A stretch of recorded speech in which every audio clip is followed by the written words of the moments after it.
रुको सारथी।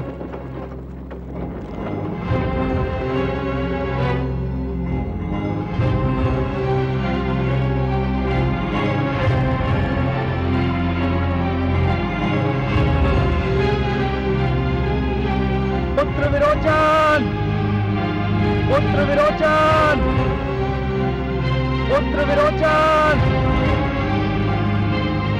पुत्र विरोचन।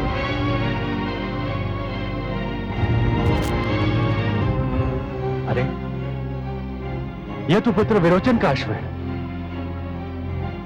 इसका अर्थ यह हुआ कि विरोचन किसी संकट में है। पुत्र विरोचन, पुत्र विरोचन, कहां हो तुम?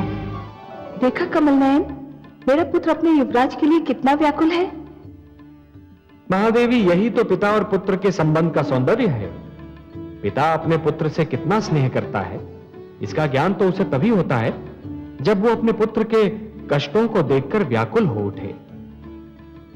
लेकिन मुझे तो इस बात पर आश्चर्य हो रहा है कि मेरा पुत्र तो आजीवन अपने पिता के प्यार के लिए तरसता रहा। वो आज अपने पुत्र पर मन का समस्त स्नेह उड़ेल रहा है। यदि दुष्ट हिरण्यकश्यपु ने इस प्रेम का थोड़ा भी अंश मेरे पुत्र को दिया होता तो मेरे पुत्र को इतने कष्ट न झेलने पड़ते। महादेवी, हिरण्यकशिपु के अहंकार ने उसके मन की सारी सुंदर भावनाओं को नष्ट कर दिया था। अहंकार तो केवल घृणा को ही जन्म दे सकता है, परंतु आपका पुत्र तो मेरा भक्त है और भक्ति प्रेम करना सिखाती है, सबसे प्रेम करना। हे महादेवी, जिस प्रकार खेत केवल उसी धरती पर लहलहाते हैं जहां की मिट्टी गीली और नरम हो, उसी प्रकार प्रेम का जन्म केवल उसी मन में हो सकता है जहां भक्ति और श्रद्धा का निवास हो। पर आप ये मत समझिए महादेवी कि आपके पुत्र की परीक्षा समाप्त हो चुकी है। तो क्या मेरे पुत्र को अभी और परीक्षा देनी है? हाँ महादेवी, जिस प्रकार प्रकाश फैलाने के लिए दीपक को रात भर जलना पड़ता है, उसी प्रकार किसी व्यक्ति को महान बनने के लिए आजीवन परीक्षाएं तो देनी ही पड़ती हैं। पुत्र प्रेम पिता की निर्णय शक्ति की सबसे बड़ी परीक्षा होती है महादेवी, और पुत्र प्रेम में संयम रखना बहुत कठिन होता है। प्रहलाद को भी आज यह सिद्ध करना होगा कि जिस संयम का प्रदर्शन उसने आज तक किया, कहीं वो उसे पुत्र प्रेम में खो तो नहीं देता।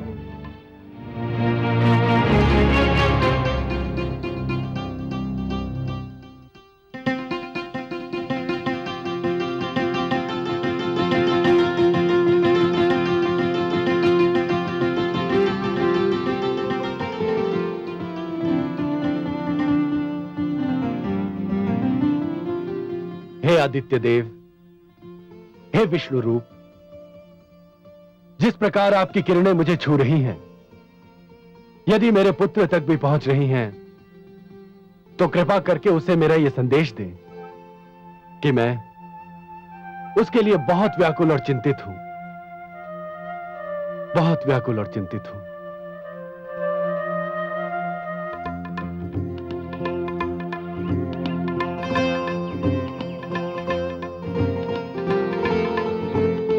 युवराज, यदि मेरी ओर से आपकी सेवा में कोई भी कमी रह गई हो तो मुझे क्षमा कर दीजिएगा।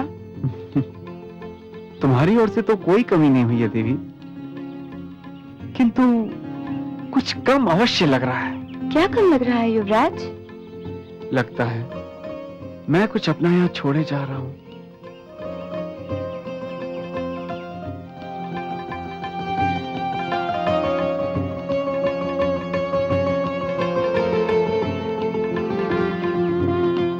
आपको तो कोई कष्ट नहीं हुआ ऋषिपुत्र? कष्ट? कैसी बात करती हैं देवी? यहाँ पर जो सुख का अनुभव मुझे हुआ है, उसकी तो मैंने कभी कल्पना भी नहीं की थी। यहाँ जिस सुख, शांति और आनंद का अनुभव मुझे हुआ है, इससे पहले जीवन में कभी नहीं हुआ था। इस कुटिया में बिताए हुए पल जीवन भर मेरे साथ रहेंगे।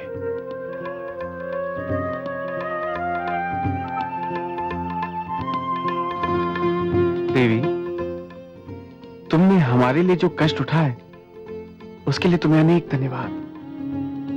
देवी, तुमने मेरी जो सेवा की उसके लिए मैं सदैव आभारी रहूंगा। धन्यवाद तो मुझे देना चाहिए और आभार भी मुझे ही मानना चाहिए।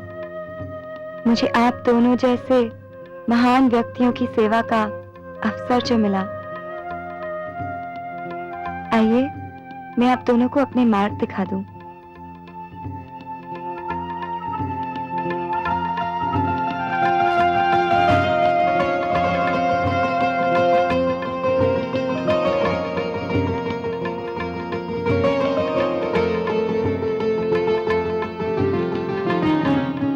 ऋषिपुत्र, ऋषि अंगिरा का आश्रम उधर दक्षिण की ओर है, आप उधर जाइए। युवराज, आपका राज्य इधर पूर्व की ओर है, आप इधर प्रस्थान कीजिए। अच्छा मुनिवर। अच्छा युवराज। अच्छा देवी।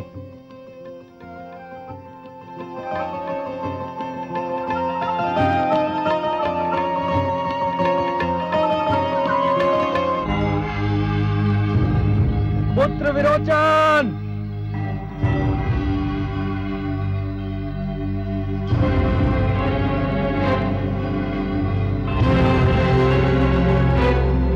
पुत्र विरोचन,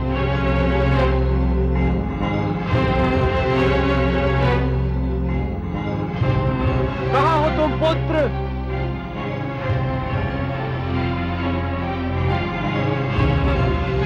पुत्र विरोचन,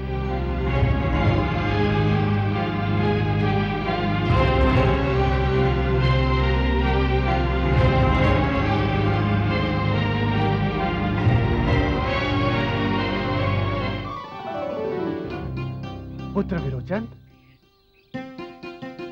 विरोचन, पिताश्री, पुत्र विरोचन, पिताश्री, पिताश्री, पिताश्री, आप यहाँ कब आए? मैं तो कल संध्या से ही तुम्हें यहां ढूंढ रहा था। मैं तुम्हारे लिए बहुत व्याकुल था पुत्र।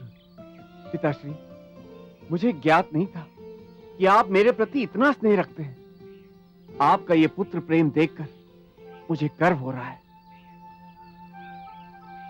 मैं अपने पिता का वो प्रेम प्राप्त न कर सका जो एक पुत्र को पिता से मिलता है। इसीलिए मुझे सदैव ध्यान रहता है कि मेरे पुत्रों को मेरा वो समस्त प्रेम मिलता रहे जो उनका अधिकार है। पिताश्री, आपने रात्रि कहां बिताई? यहीं इसी वन में। और तुम कहां रहे? मैं हाँ, मुझे एक ऋषि की बैकुंठ जैसी कुटिया में आश्रय मिल गया था। चलो राजभवन चलते हैं। तुम घायल भी हो गए हो। तुम्हारी दादीश्री और माताश्री तुम्हारे लिए अधिक व्याकुल हो रही हैं।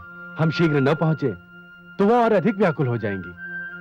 चलो चलिए।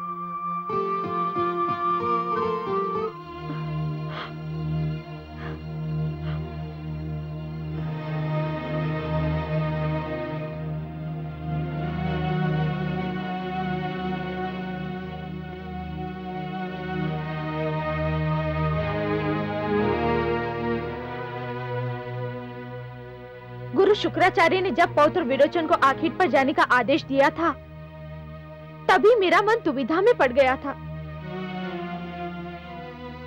न केवल उनका आदेश अनुचित था, बल्कि आदेश देने का समय भी। माताश्री, मुझे भी लगता है पुत्र विरोचन को नहीं जाना चाहिए था। दुर्भाग्य से उसी समय ये भयंकर आंधी और वर्षा आई। न जाने मेरे पौत्र पर क्या बीती होगी। मेरे पुत्र को सकुशल लौट आने दीजिए। मैं महाराज से अनुरोध करूंगी कि वे गुरु शुक्राचार्य का आश्रम किसी वन में बनवा दे, ताकि वे मेरे पुत्र से और मेरा पुत्र उनसे दूर ही रहे।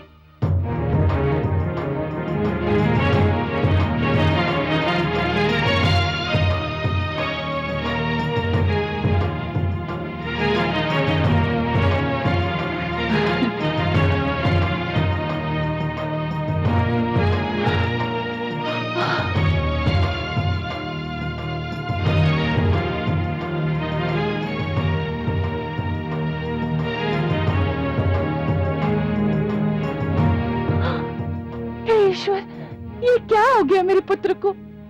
पौत्र, यह तुझे क्या हुआ? तू घायल कैसे हो गया? न जाने कितना रक्त बह गया होगा। मुख तो देखो, पीला पड़ गया है। साधारण चोटें हैं माते, 2-4 दिन में ठीक हो जाएंगी। चुप रहे पौत्र, इतने गहरे घाव है और तू इसे साधारण चोटें कह रहा है? पौत्र, इसे शीघ्र ही वैद्यराज को दिखाओ। घाव में धूल मिट्टी लग गई होगी तो संकट खड़ा हो जाएगा। जा रहा हूं दादी श्री, जा रहा हूं, वहीं जा रहा हूं, उसी के पास जा रहा हूं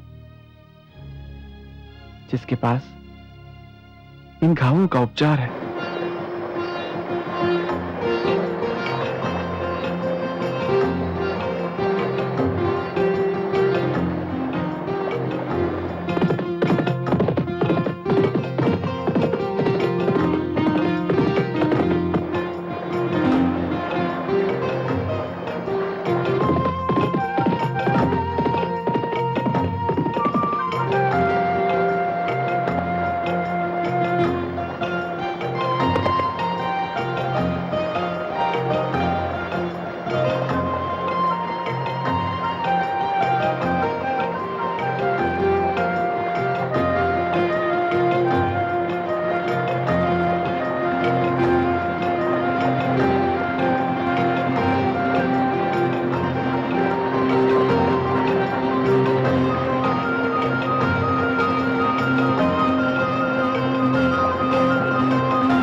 तत्सवितुर्वरेण्यं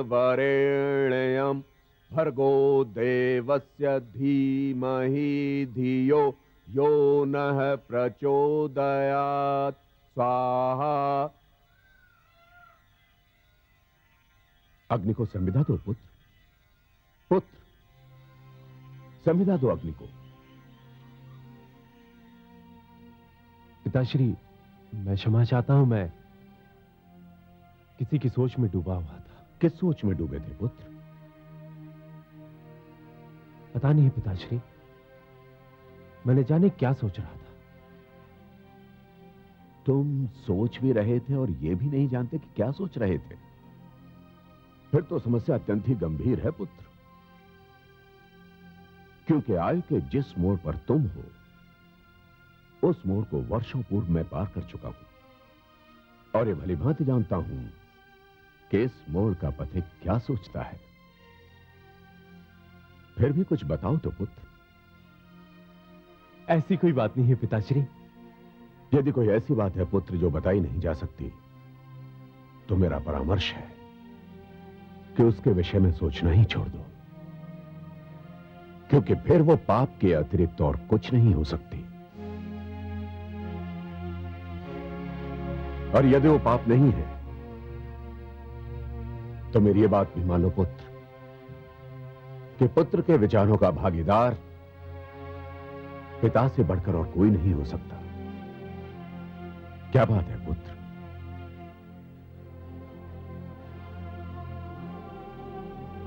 मुझे ऋषि वत्स की कुटिया की एक सुंदर घटना याद आ गई थी पिताश्री। क्या नाम है उस सुंदर घटना का पुत्र? दीपावली। अत्यंत ही सुंदर नाम है। वो अपने नाम से भी अधिक सुंदर है पिताश्री। अच्छा, तो तुम्हें उससे प्रेम हो गया है? प्रेम कोई अपराध तो नहीं होता है पुत्र कि जिसे छिपाने की आवश्यकता हो। मुझे तो प्रसन्नता है कि तुम प्रेम में भी अपने स्तर से नहीं गिरे। तुमने प्रेम किया भी तो वत्स जैसे महान ऋषि की कन्या से। एक ऋषि कन्या मेरे आश्रम की शोभा बढ़ाएगी, इससे अधिक प्रसन्नता की और क्या बात हो सकती है पुत्र? किंतु पिताश्री, मेरी समझ में नहीं आता कि मैं ये बात दीपावली से कैसे कहूं। जाओ और उसके समक्ष विवाह का प्रस्ताव रखो पुत्र। हाँ, मेरी ओर से अनुमति है, क्योंकि मैं नहीं चाहता कि प्रेम के कारण मेरा पुत्र ऋषि के स्थान पर कवि बन जाए।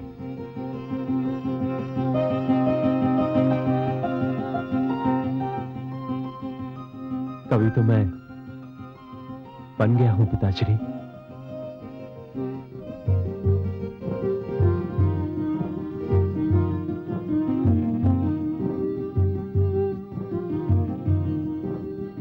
शिष्य विरोचन, शिष्य विरोचन, विरोचन। जी गुरुदेव। ये मैंने तीसरी बार पुकारा है तुम्हें। मैं क्षमा चाहता हूं गुरुदेव। मैं देख रहा हूं कि कुछ दिनों से तुम अपने आप में नहीं हो, कहीं खोए रहते हो। शिक्षा में भी तुम्हारी रुचि कम हो गई है। बात क्या है? क्या बात है? मैं तुम्हारा गुरु हूं, मुझे तुम्हारे विषय में हर बात जानने का पूरा अधिकार है। गुरुदेव, गुरुदेव, मैं एक वन सुंदरी पर अपना मन हार बैठा हूं। हार बैठे हो? घोर आपत्ति है मुझे इस शब्द पर। युवराज कुछ हारा नहीं करते, भले ही वो मन क्यों ना हो।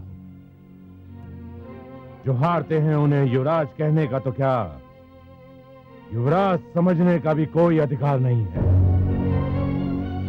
कहो कि एक वन सुंदरी तुम्हें भावे। हाँ गुरुदेव, ये सत्य है। तो हारो नहीं, जाओ उसे जीत कर ले आओ। कैसे गुरुदेव? उसके पास जाओ और उससे कहो कि तुम उसका भाग्य संवारना चाहते हो, उससे विवाह करना चाहते हो। परंतु गुरुदेव। परंतु क्या? जीवन में परंतु दुर्बलता का लक्षण होता है। उस कन्या ने तो कभी स्वप्न में भी ना सोचा होगा कि असुर लोक का युवराज उसके समक्ष विवाह का प्रस्ताव रखेगा। उसके ना मानने का तो प्रश्न ही नहीं उठता है। और यदि ये प्रश्न उठा तो? उस प्रश्न के उत्तर के लिए उन अधिकारों का प्रयोग होगा जो असुर लोक के युवराज होने के नाते तुम्हें प्राप्त है।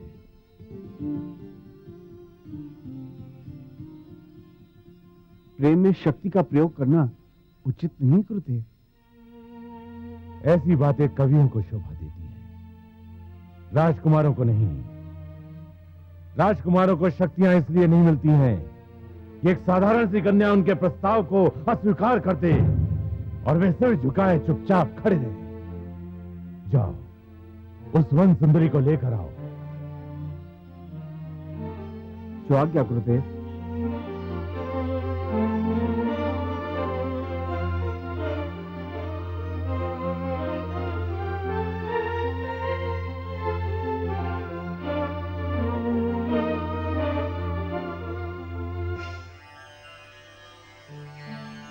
रस्सी जल गई और बल नहीं गए।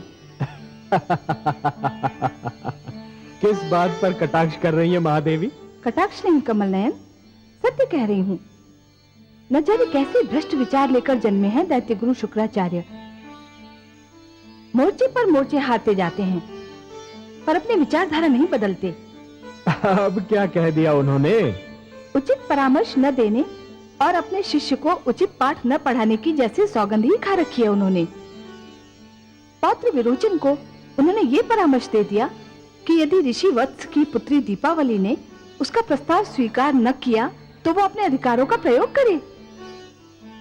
महादेवी, कभी कभी तो मुझे लगता है कि स्वयं दैत्य गुरु शुक्राचार्य को यह ज्ञात नहीं होता कि वो क्या कह रहे हैं, क्योंकि उनके भीतर ज्ञान और क्रोध के बीच एक निरंतर युद्ध चलता रहता है।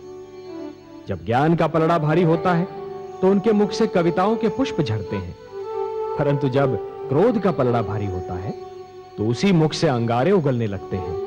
पर उनका परामर्श तो उनके शिष्य को, मेरे पौत्र को तो भ्रष्ट कर सकता है। महादेवी, यदि ऐसा हुआ तो उसका सारा दोष विरोचन का ही होगा।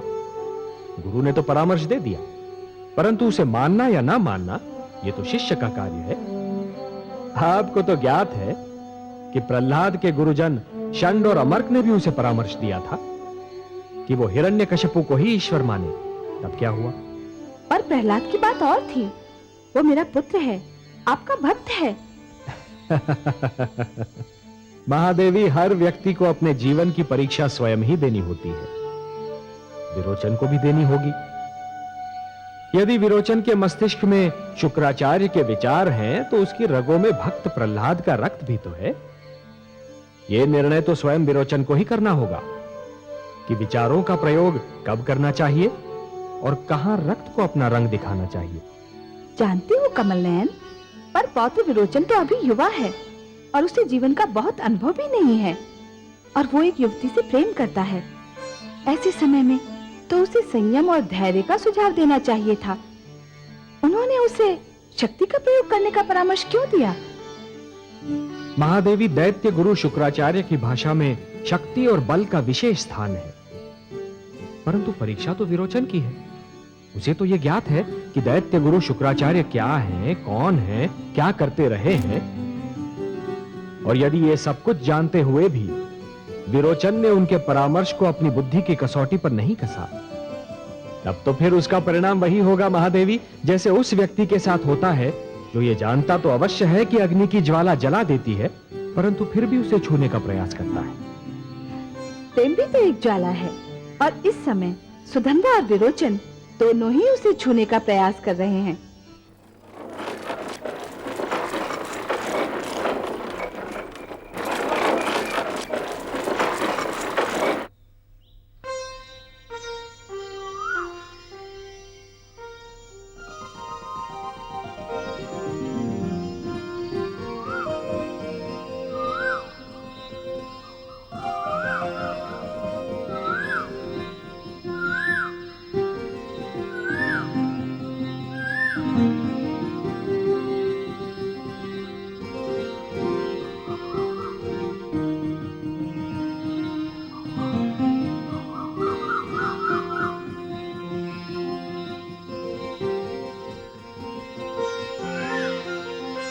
देवी,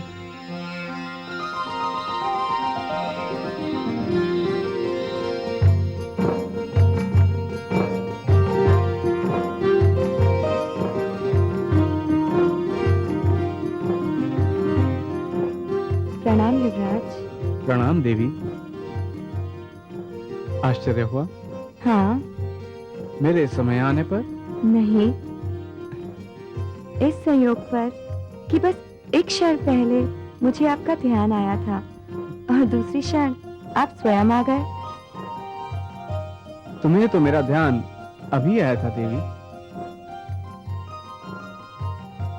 मैंने जिस घड़ी तुम्हें सबसे पहली बार देखा था, उस घड़ी से इस पल तक जब मैं तुम्हें फिर देख रहा हूं,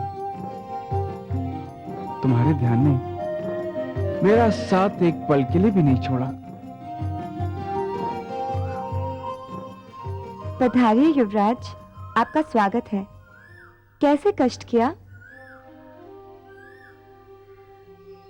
मैं तुमसे एक प्रश्न पूछना चाहता हूं दीपावली। मुझसे? अवश्य पूछिए। दीपावली, क्या तुमने कभी अपने भविष्य के विषय में सोचा है? भविष्य के विषय में? मैं आपका प्रश्न समझी नहीं युवराज। क्या तुमने कभी नहीं सोचा कि तुम अपने जीवन के शेष वर्ष कैसे बिताओगी? नहीं, ये क्यों पूछ रहे हैं? इसलिए यदि तुमने नहीं सोचा कि तुम्हारे भविष्य का क्या होगा, तुम्हारे जीवन के शेष वर्ष कैसे बीतेंगे, तो अब इस विषय में सोचना भी मत। क्यों? क्योंकि मैंने निर्णय कर लिया है। तुम्हारा भविष्य असुरपुरी के राजभवन में और तुम्हारे जीवन के शेष वर्ष मेरी पत्नी के रूप में मेरे साथ बीतेंगे। और मैं जानता हूं तुम्हें इस निर्णय पर कोई आपत्ति नहीं होगी। ठहरो देवी।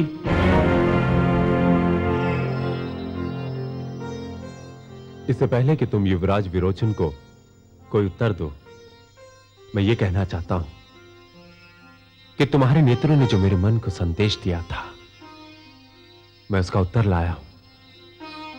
देवी, मैं तुमसे विवाह करना चाहता हूं। ऋषिपुत्र, दीपावली, मेरे राजभवन के द्वार तुम्हारे स्वागत की आस लगाए हुए हैं और मेरा ऋषि आश्रम तुम्हारे पैरों की चाप पर कान धरे हुए है। तुम्हारा क्या उत्तर है देवी? मेरी तो कुछ समझ में नहीं आ रहा, कुछ समझ में नहीं आ रहा। मैंने तो पहले ही कहा था कि एक सूर्य और दूसरा चंद्रमा है। पर चुनना तो एक को ही होगा दीपावली, या सूर्य को या चंद्रमा को। जीवन के लिए सूर्य और चंद्रमा दोनों ही आवश्यक हैं। एक दिन का उजाला है और दूसरा रात्रि का। हे युवराज, आप महान सम्राट प्रहलाद के पुत्र हैं, तो हे ऋषिपुत्र, आप एक महान ऋषि की संतान। कोई ऐसा गुण नहीं जो आप दोनों में ना हो, और कोई ऐसा दोष भी नहीं जो आप दोनों में से केवल एक में हो। आप दोनों ही श्रेष्ठ हैं। मेरे मन में आप दोनों के लिए बहुत कोमल भावना है। मेरे लिए यह निर्णय लेना असंभव है कि मैं किसे स्वीकार करूं। परंतु निर्णय तो लेना ही होगा देवी। तुम नहीं लोगी तो कौन लेगा? पिताश्री, उनका परामर्श ही मेरा मार्गदर्शन कर सकता है। उन्होंने सदैव एक पिता से अधिक एक मित्र बनकर मुझे मार्ग दिखाया है। आप दोनों को उनके लौटने तक प्रतीक्षा करनी होगी। मैं प्रतीक्षा करूंगा। पर मैं प्रतीक्षा नहीं कर सकता देवी। क्यों युवराज? तुम्हारे पिताश्री एक ऋषि हैं दीपावली, और संयोग से सुधनवा के पिताश्री भी एक ऋषि हैं। और मुझे भय है कि ऋषि होने के कारण तुम्हारे पिताश्री सुधनवा का पक्षपात करेंगे। मैंने तुमसे प्रेम किया है दीपावली, और मैं अपने इस प्रेम को किसी भी स्थिति में खोना नहीं चाहूंगा। देवी, एक प्रेमी नहीं घमंडी युवराज बोल रहा है। तुम इसे कुछ भी समझ सकते हो सुधनवा, किंतु मैं आज दीपावली को अपने साथ ले जाने आया था, और मैं इन्हें अपने साथ ले जाकर ही रहूंगा। यह शक्ति और अधिकार का अनुचित उपयोग है। मैं इसे प्रेम प्रयास कहता हूं। तुम जो चाहे इसे नाम दे सकते हो। मैं देवी दीपावली को अपने साथ अपनी नगरी लेकर जाऊंगा। ये मेरे गुरु शुक्राचार्य के आश्रम में रहेंगे, जहां इन्हें सोचने का और निर्णय लेने का पर्याप्त समय मिलेगा। तुम अपने कार्य की कितनी भी सुंदर शब्दों में व्याख्या कर लो, किंतु ये बलपूर्वक अपहरण के अतिरिक्त और कुछ भी नहीं। नारी अपहरण सबसे बड़ा पाप है। दीपावली, तुम्हें मेरे साथ चलना होगा। तुम चाहो तो मैं तुम्हारी रक्षा कर सकता हूं। नहीं ऋषिपुत्र, मैं अपने कारण दो महान व्यक्तियों के बीच हिंसा नहीं होने दूंगी।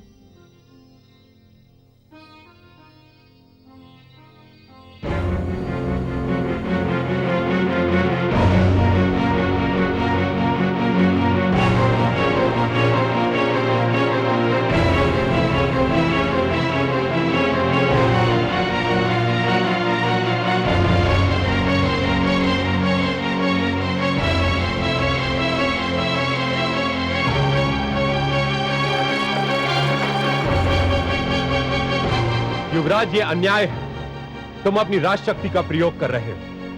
अब मैं तुम्हें अपना तपोबल दिखाऊंगा। वही हुआ ना कमल नयन, जिसका मुझे भय था। दैत्य गुरु शुक्राचार्य की दी हुई अनुचित शिक्षा अपना रंग दिखा रही है। पौत्र विरोचन ने अपने प्रेम को जीतने के लिए अपने बल और अधिकारों का प्रयोग किया। मुझे भी दुख हो रहा है महादेवी। पुत्र प्रहलाद ने जिस आसुरी प्रवृत्ति को बदलना चाहा था, उसका प्रभाव पूर्ण रूप से समाप्त नहीं हुआ है। वो अब भी रह रहकर उभरने का प्रयास कर रही है। दुख तो इसी बात का है कि दीपक तले अंधेरा छाया हुआ है। मेरा पुत्र प्रहलाद इतना विनम्र, इतना त्यागी, और विरोचन उतना ही अभिमानी। मैं आपसे सर्वथा सहमत हूं महादेवी। जिस प्रकार पुत्र विरोचन अपने प्रेम को जीतने के लिए शक्ति का प्रदर्शन कर रहा है, उससे तो उसकी प्रेम भावना पर ही प्रश्न चिन्ह लग जाता है। प्रेम करना तो सबका अधिकार है, परंतु प्रेम को शक्ति से छीनना सर्वथा अनुचित। मुझे प्रसन्नता है कि ऋषि पुत्री दीपावली ने बुद्धिमत्ता से काम किया। यदि वो विरोचन के साथ न चली गई होती तो समस्या गंभीर हो जाती। महादेवी, स्त्री का दूसरा नाम है संयम, धीरज। जब पुरुष स्वयं पर नियंत्रण नहीं रख पाता, तो ऐसी स्थितियों में स्त्री नित्य संतुलित रहती है। यही तो उसका सबसे बड़ा गुण है।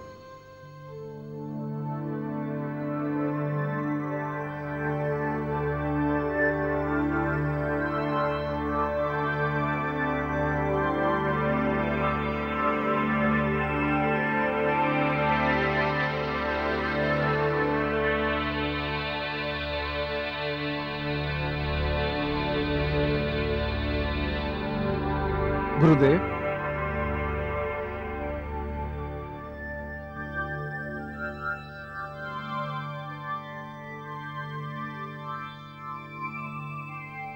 प्रणाम गुरुदेव। गुरुदेव, ये ऋषि वत्स पुत्री देवी दीपावली हैं। मैं समझ गया था पुत्र। प्रणाम दैत्य गुरु। मुझे हर्ष है शिष्य कि सौंदर्य को परखने में तुमने कोई ठोकर नहीं खाई। इसे देखने के उपरांत तो मैं तुम्हें इसके लिए भी क्षमा कर सकता हूं कि तुम इस पर मन हार बैठे थे। परंतु मुझे और भी अधिक प्रसन्नता है कि तुम इसे जीत लाए। अखंड सौभाग्यवती रहो। आशीष के लिए धन्यवाद दैत्य गुरु, किंतु अब तक मैंने यह निर्णय नहीं लिया कि मैं युवराज विरोचन से ही विवाह करूंगी, अथवा अथवा तो मुझे किसी और की उपस्थिति का संकेत दे रहा है। मैं बताता हूं गुरुदेव। वन में आखेट के समय जिस प्रकार संयोगवश मैं और ऋषि अंगिरा का पुत्र सुधनवा एक साथ पेड़ गिरने से घायल हो गए थे, उसी प्रकार ऋषि वत्स की कुटिया में पहुंचकर हम दोनों दीपावली के नेत्रबाणों से भी एक साथ घायल हो गए। यही कहना चाहते हो ना? जी गुरुदेव। मुझे कोई आश्चर्य नहीं हुआ। होता भी तो दीपावली को देखने के पश्चात समाप्त हो जाता। परंतु पुत्री, तुम्हारा क्या निर्णय है? मैं कोई निर्णय नहीं ले पा रही हूँ कुलगुरु। युवराज विरोचन और ऋषिपुत्र सुधनवा के बीच मैं स्वयं को उस नौका की भांति पा रही हूँ जो बीच मझधार में है, और नदी के दोनों तट उसे अपनी ओर आने का संकेत कर रहे हैं। किंतु इस नौका को किसी एक तट का ही संकेत स्वीकार करना होगा। प्रश्न किसी एक तट के संकेत को स्वीकार करने का नहीं, प्रश्न तो दूसरे तट के संकेत को अस्वीकार करने का है। और इसी स्थान पर पहुंच के मैं स्वयं को असमंजस में पा रही हूँ। हे कुलगुरु, यदि आपसे कहा जाए कि सूर्य और चंद्रमा में से एक को स्वीकार और दूसरे को अस्वीकार कर दें, तो आपका क्या उत्तर होगा? गुरुदेव, मैं देवी दीपावली को इसी कारण आपके आश्रम में लेकर आया हूं। मैं चाहता तो इन्हें राजभवन में भी लेके जा सकता था, किंतु मैंने सोचा कि राजभवन में रहकर देवी ये ना सोचे कि मैं उन पर कोई दबाव डाल रहा हूं। ऋषि की पुत्री ऋषि शुक्राचार्य के आश्रम में स्वयं को अधिक स्वच्छंद और स्वतंत्र समझेंगे। अवश्य शिष्य। ऋषि पुत्री दीपावली, मेरे इस आश्रम में तुम्हारा हार्दिक स्वागत है। तुम यही समझो कि तुम अपने पिता श्री ऋषि वत्स के आश्रम में ही हो। धन्यवाद कुलगुरु। देवी, यदि मेरे कारण आपको कोई कष्ट हुआ हो तो मुझे खेद है। प्रणाम गुरुदेव।